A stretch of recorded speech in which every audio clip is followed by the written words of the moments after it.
What part of your inner being is satisfied by a work of art? And why is this satisfaction something we all crave? Subjective as it all is, good art makes us feel more appropriate about ourselves, and bad art makes us feel inappropriate about ourselves. Looking at works from different time periods and different civilizations, you wonder where the strictly enforced values come from that these people rely on for propriety's sake. In medieval China, if you tried to paint landscapes in color, rather than the trademark black and white, were you a social outcast? And in Japan, with their lovely two-dimensional paintings that emphasize flat planes of color and graphic quality that inspired the Western artist Vincent van Gogh, what happened if you tried, as an artist in feudal Japan, to give three-dimensional volume to a painted figure, like a Renaissance portrait? And why are African figurines distorted in their trademark manner? And was it illegal to paint them bright rainbow colors? Then there's the famous tribal masks, the main place where we see African painting. Why don't the pre-colonial Africans paint on flat panels or ladder-day canvases, or create frescoes like the Europeans? Why does it feel inappropriate to even suggest this? Like I'm being rude somehow by saying this out loud. Something about our communal sense of propriety, and what is acceptable for public display. What rules does it follow? Why do values vary so much from culture to culture? When you make something yourself, you instinctively create according to what you need in order to feel appropriate about yourself. No one ever told you specifically to do it this way. It's just what you developed over the years in order to cope with a world that makes you feel so inappropriate about yourself. And hopefully whatever you create can help the rest of us with that very same struggle. Take a visit to the monastery and enjoy a lecture from Sandro Sebastian, the art monk.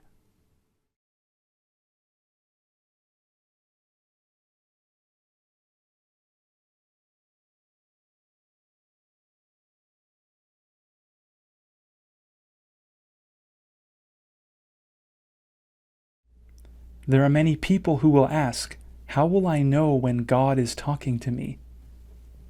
The best answer I can give is, when you see things happen that are not supposed to be possible.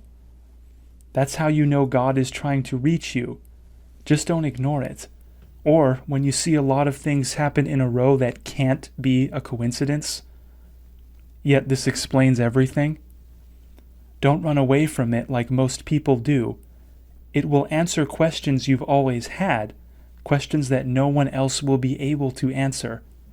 You'll have deep down questions that other people won't know you have throughout your life. It takes time, young people, but the more you move away from your parents and meet other adults out there, the ones not legally required to care about your safety or development, the more you meet them, the more you see just how superficial and self-centered people can be, and how many of them have no idea who they are, and wonder why it's not making them feel better. People are rather pathetic. And also, God is the only one that can show you what to do.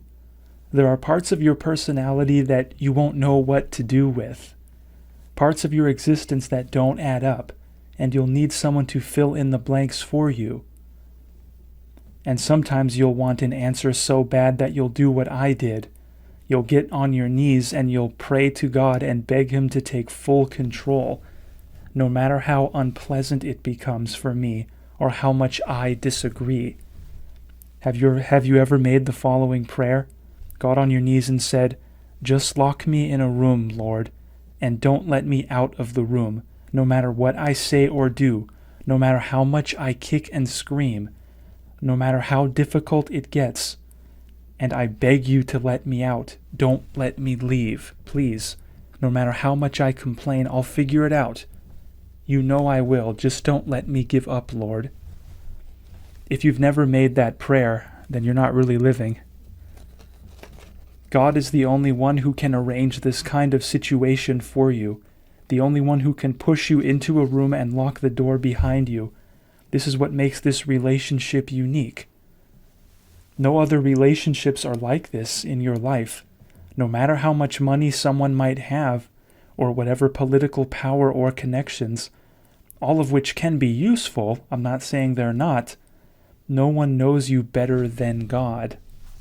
And no one knows what kind of fears you need to face deep down in yourself.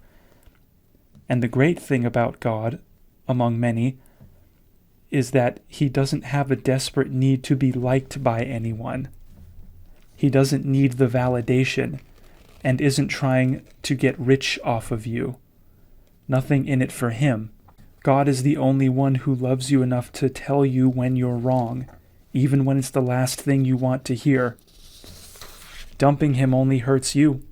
As I've described in other videos, all of this spiritual stuff is the side of life that is not covered by science or mathematics, yet must be dealt with anyway.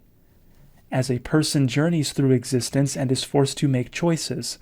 So if science and math can't help me, what kind of logic do I use to decide just what is going on here? And what am I in all this? And above all, what is real and what is fake? Who speaks the truth and who speaks lies? When I was young, I thought I knew who were the good guys and who were the bad guys. But as I get older, it starts to get all mixed up, now doesn't it? But I have to make decisions either way, decisions I can't run away from.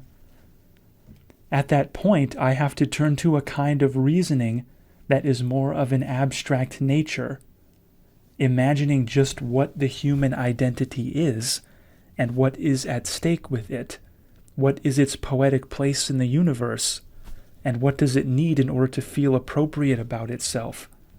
Is there a science for that?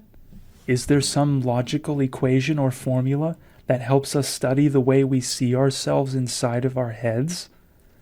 And how do we compare it to the outside world and what the rest of us are getting out here, as opposed to the world inside of our heads? Do you follow? Well, if I might give yet another description of what I do for a living, I've decided there's no other way to describe the purpose and function of art in our lives, other than what you just heard. It has to come from somewhere, the art, and somewhere we can't see with our eyes. And something has to separate mediocrity from greatness. Some artists are more compelling, some not so much. Some last for one generation, some last multiple centuries. What makes the difference between the two? We can never know for sure, but maybe we attempt to answer the question with every piece we make. I like that. You might have an argument with the ignorant, self-absorbed type who doesn't know what the Louvre Museum is in Paris, France, or why it might be important to visit places like that, or at least study the kind of art and artifacts inside of such an institution. The stubborn individual might say, well, I'm not an artist or an art history person. It's not part of my occupation or even a hobby of mine, so why do I need to know about any of that stuff? You can if you want, Sandro, if it's what you do for a living, but I don't have any use for it. This kind of self-involved individual, of course, doesn't understand that the point of the arts and humanities is not about being an artist oneself, or a cultural anthropologist of some sort, or historian. Even if this isn't your field, you are still a person living in a world full of people. And the exercise is about taking a look at the world around you and deciding what kind of place the world is and what kind of people it is filled with. Learning the difference between intelligence and wisdom. The two of them not only not being the same thing, but being nowhere near each other. And as well educated as a person might be, there's no substitute for good old-fashioned awareness of the human condition and why people behave the way that they do. This is an area in which you want to open your eyes as wide as possible, because you will not live a single day of your life where you don't have to make decisions about what kind of place human civilization is and what kind of creature the human being is. It's not just about conducting yourself appropriately and not making the situation more difficult for yourself, but to also not be a nuisance to others because you've wandered into a situation with your imagination pointing in the wrong direction. You think something is happening that's not happening, and you look like an escaped mental patient. And above all, For myself, I recommend developing your insight into the human identity so that you can protect yourself from those who seek to take advantage of you. When you're young, it is unthinkable to you that someone might have the nerve to lie directly to your face, and to lie about something that is not just a trifle.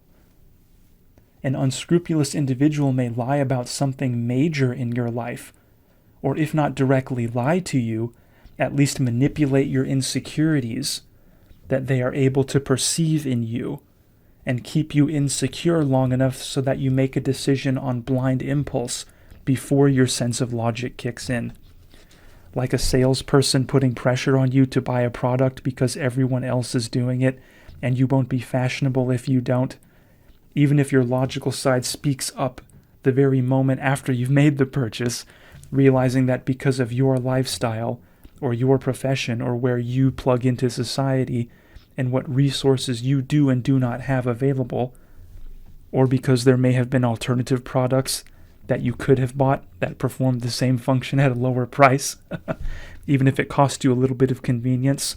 All of this logic only happens after you've made your purchase and cannot get a refund.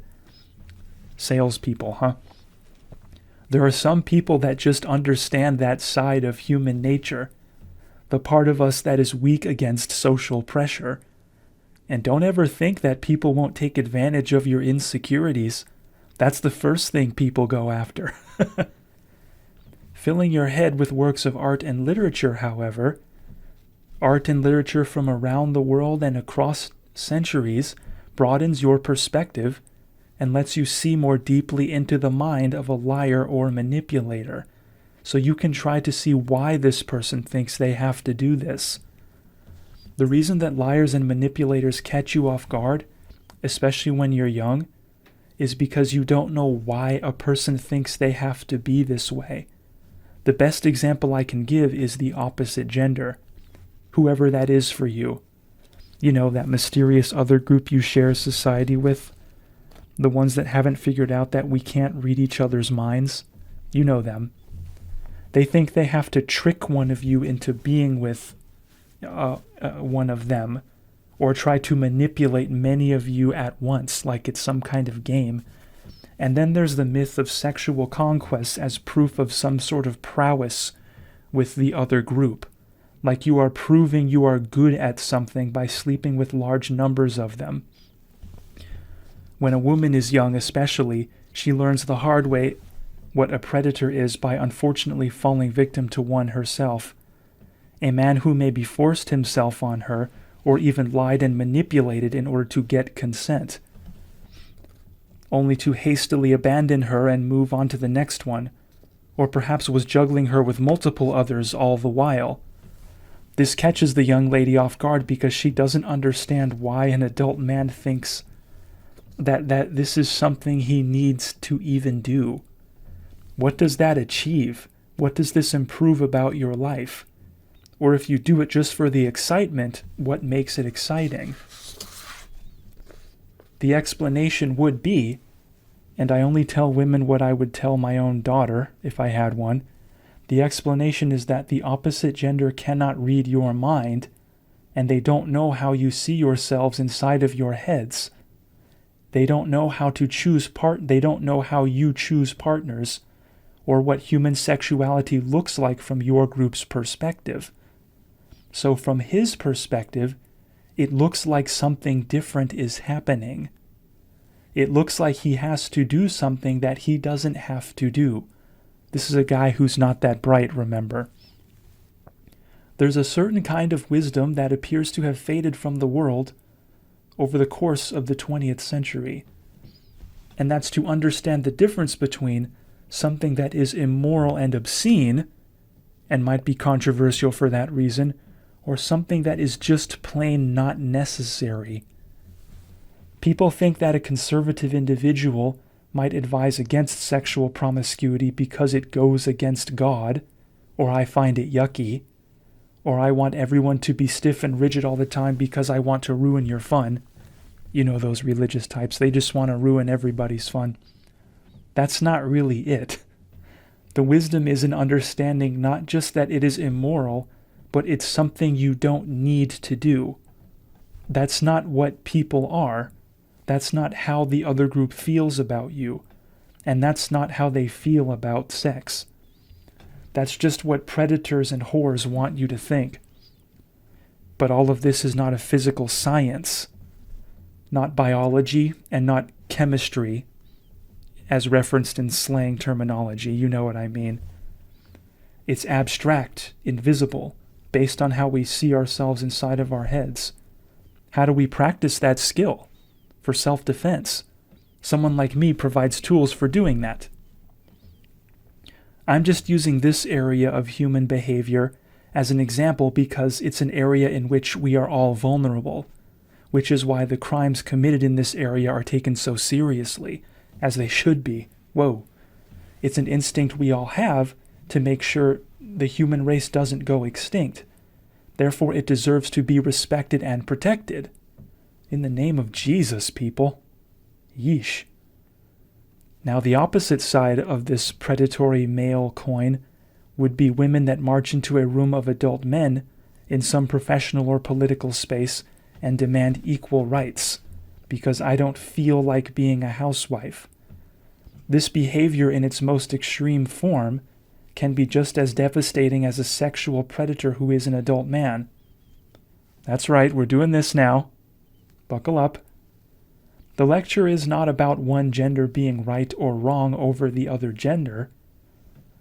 It's about the value of examining humanity and deciding when you're dealing with an individual that is filling in the blanks with their own imagination, rather than using facts, and trying to manipulate a situation in a way that they don't know is not only immoral and inappropriate, but on the whole not necessary. A woman might think that men are getting some kind of free gift from society just for being adult men, some free money or social status, or some party that only men go to on their own and have a life of ease and comfort just because of their biological sex, and that men are withholding that free gift that we receive from society out of the reach of women, just out of spite to watch them suffer and be insecure. Mwahahahaha. This is the attitude that your little feisty feminist has when she walks into a room of adult men who are only here to function as their respective cog in the machine to work out the logistics of security and provision, which do not occur on their own, hence the need for men. Someone has to make it their life's mission to procure these things for other people so that our lives don't get harder. All of this doesn't pay for itself, and power dynamics between competing professional and political entities have to be negotiated. There's no one group that can just tell everyone else what to do, because everyone has the right to just get up and walk away from the table. And we don't all know each other, us men that is. We are not friends and we're not enemies. We're just the people that have to meet for enough hours in this space every week to make sure that civilization is not left exposed.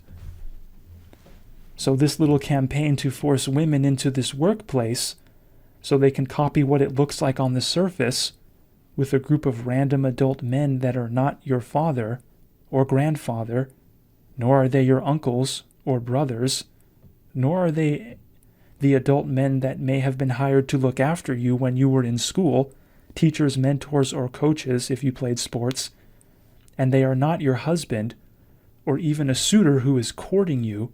These men are none of those above categories. They are just random adult men from out there in the world somewhere. Men who have their own families and their own communities, who are counting on them to be here in this professional space to make sure we are not left exposed. That's all we are here for. And in a way, that's kind of what makes a husband special. He's the one man who's taking responsibility for you. That's what our lives are about, because that's what it takes. Someone's life being about this. They're not just having some party and excluding you ladies on purpose.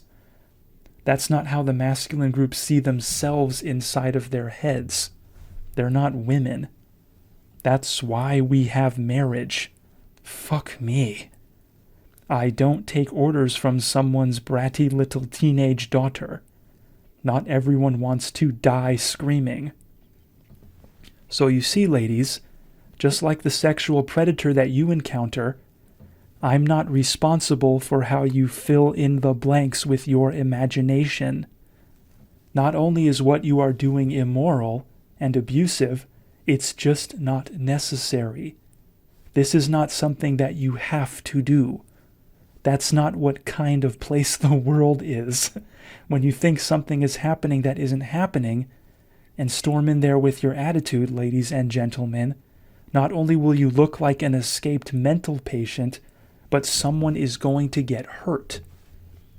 Remember, even if the most predatory sexual crimes in the world are committed by adult men, it was a women's liberation idea to move birth control outside of marriage.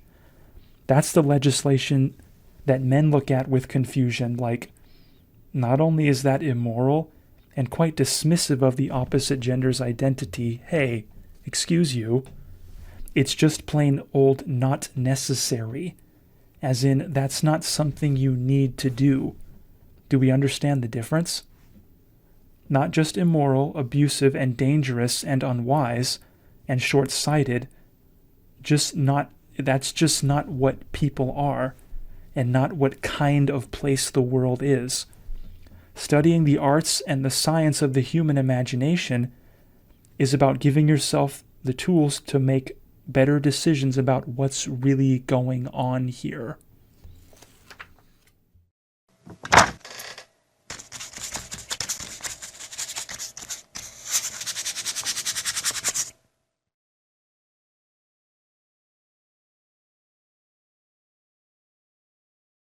You notice that when people are going out to be in public or going to be around people, we are self-conscious about little things that might cramp our style, like some spinach in our teeth, or a stain on your shirt, or maybe a leaf stuck in your hair. I wonder why people don't feel the same way about their general ignorance. Why don't people think of that as something that cramps their style? Like when you open your mouth to talk and express a general worldview or set of values that noticeably take a lot for granted or overlook obvious facts. You don't feel a bit of embarrassment? Not saying you have to be Aristotle here or be able to recite random trivia, but just the general impression you give about how life works in your head, how sophisticated your thinking is. There are some people that are like in their 40s, but when they talk, sound like they've only met like 500 people. Their frame of reference on human behavior is remarkably limited.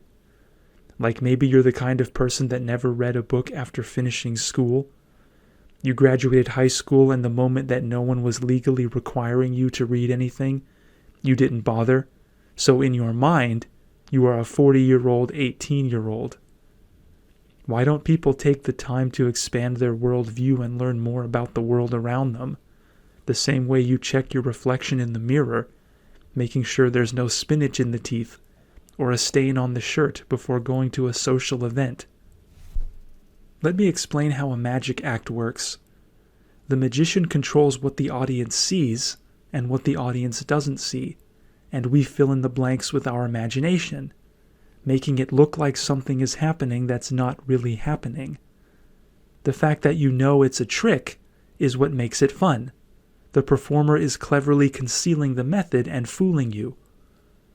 People don't think of the secular world as doing the same thing, like the news media, history books, or general cultural values we have. The people that control the information we get about the world around us, and what has happened throughout history, and what values are to be extolled and cherished, are not required to tell the truth about anything. Those influential forces, that is. They just tell us what they want us to hear, and omit the parts they need to in order to make it look like something is happening that's not really happening, counting on us to fill in the blanks with our imagination. and then we build our lifestyle choices based on principles in an imagined reality that was manufactured for us to keep us under control.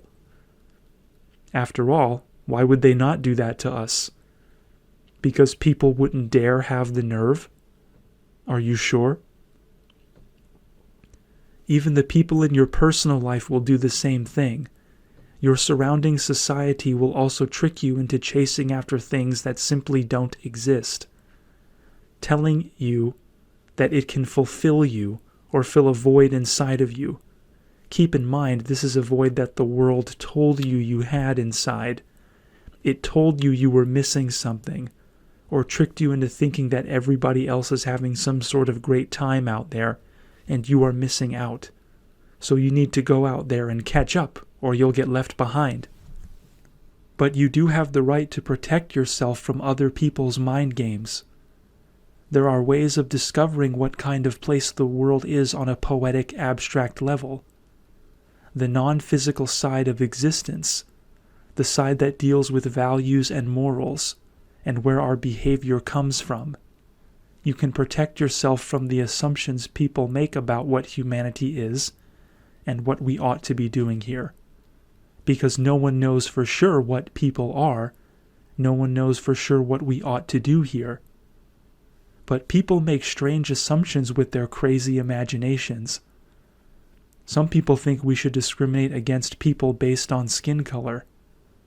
Like what you look like should determine how much access you have to the economy and resources and education and job opportunities, as though the rest of us don't have women and children too. Without giving my opinion on that issue myself, since that's not why we're here, I'll just say that that's not what people are. That's not what kind of place the world is. Not only is that immoral and abusive, it's just something you don't need to do. That's not what money is. That's not what social privilege is. You're just going to look like an asshole. Then there are some people that think that sexual intercourse is not related to traditional marriage between a man and a woman, or the marriage instinct, and doesn't even have to be between opposite gender people specifically. There are people who believe that when people are engaging in sexual activity, it is because they have a genuine fondness for one another, because they are in love. And we can't help who we fall in love with, whatever that phrase means. So therefore, we can't help who we have sex with, even if it's a member of the same sex as myself. So let's pass laws that liberate people sexually, because sex is whatever we say it is. Without giving my opinion on that issue myself, since that's not why we're here, I'll just say that that's not what people are. That's not what kind of place the world is. What you're doing is not just immoral, it's not even a little bit necessary. That's not something you need to do. The point I'm making, while promoting my profession, is that you have the right to build up your own imagination, which is where human society resides, by the way, in the imagination. You have the right to deepen the capacity of your own imagination in order to push back against someone else's as they try to hypnotize you. A study of the arts definitely helps you do that. Not everybody needs to be told what to think.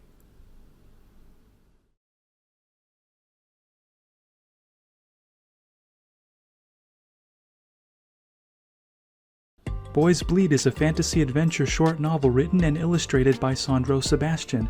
It's about 30-something pages only, magazine thickness with illustrations laced in with text. The story is centered around an adolescent boy that has some trouble with a local street gang from a rival school, and trouble with the gang at his own school. In this community where role models are scarce, the young man has a chance encounter with a spirit from the past. Bottled up in an antique urn owned by the boy's foster mother, an ancient warrior enters into the kid's system and they begin to sync up internally. The boy sees the warrior's memories and begins to gain his physical abilities as well. All of a sudden, the young man's struggle against the neighborhood street toughs is not so bleak. They spend time outside in meditative trances, learning from each other. What follows is an account of what another kid witnessed when happening upon our hero one afternoon. Me and Lorenzo, my buddy, are hanging at that street by the park. We're seeing people passing on bikes, jogging and everything, and we're not thinking we'll see anyone we know. But we see this kid that looks familiar. At least, I thought I seen him walking around here before. Me and Lorenzo saw him sitting there all cross-legged and meditating like some Buddhist monk. We cracked up a little. We were hanging at this park over there, north of Marin Street. The Caden High School kids go there and chill. At Caden High, we're always hearing about fights and rivalries between us and Junsi High. Lorenzo and me never took sides officially, I guess, but when you're a student at Caden, you stick up for the rep. It's just how it goes. But this kid we saw, sitting on the grass, all still and stiff like some statue, I think it was him. They said some kid whooped the ass of the Caden High gang leader. They're called the Leather Knuckles, and the leader, Westerner, is this kid that no one messes with. Don't know what makes Grass Meditation Boy over here so sure of himself. Maybe he's loyal to some Junsi High gang now. Must be crazy. He's gotta know what happens when you do that at Caden. Sitting about 20 feet away on the grass, the guy didn't see us, or hear what we were saying, but I was saying, "Hey, that's that one kid." And Lorenzo says, "Who? Him? Do we know him?" I said, "Nah, we don't, but he's the kid that beat up Wesner." "I heard about that," Lorenzo said. "Somebody said he took the Leather Knuckles leader down to the pavement in like 2 seconds. Swung like lightning. Wonder if it's true." So I'm all, let's see if he's as bad as they say. And I suddenly eye some fist-sized concrete chunk in a pile. It's a little sidewalk construction zone with no one around but orange cones. I reach out and pick up the fist-sized rock. "Can you get his head?" "That'll wake him up," Lorenzo said. So then I arc my arm 1 time, 2 times, judge the distance, and heave this overhead lob. The rock flies in a perfect arc, with that unsuspected Nancy still sitting perfectly still, his back facing us. He ain't moving while the projectile barrels down toward him. Damn fool won't even see it coming. Lorenzo and I are silent and still. Rock gets closer, about to knock him one. Then, I don't know what the hell I saw for sure that day, but almost like a praying mantis strike. The kid who just moments before wasn't twitching a muscle while he was in that meditation mode or whatever, jerks his head sideways, and the rock, in full downward trajectory, sails clean past his head. And listen here, not only did the guy dodge the rock like he saw it coming from behind, but extended his right hand and caught the thing before it hit the ground just in front of him. Bare hand. No pain. No flinch. Lorenzo and me are freaking out here. "The hell he just do?" Lorenzo said. "This freak got eyes in the back of his head or something," I say. And after that, with us frozen still, the kid turns to us and stares. He's still maybe 20 feet away and stands, gaze on us unbroken. We're not sure whether he's coming over or not. His face looked serious. But after maybe a 5-second stare down, he actually smiles. We are confused. He turns away from us and pulls his arm back, rock in hand, and launches that sucker across the pond in the park. Now, I'm not lying when I say it launched like a damn torpedo and skipped over the lake's far side and straight up lodged into a tree trunk. We heard the sound all the way from where we were. Bam! And that tree was hurting. We looked at the tree with the rock now permanently part of its trunk and looked back at the kid who we heard beat up Wesner. He's looking at his new handiwork from across the lake, splintered tree trunk, then rotates toward us and gives this friendly wave. We took off and never went back there.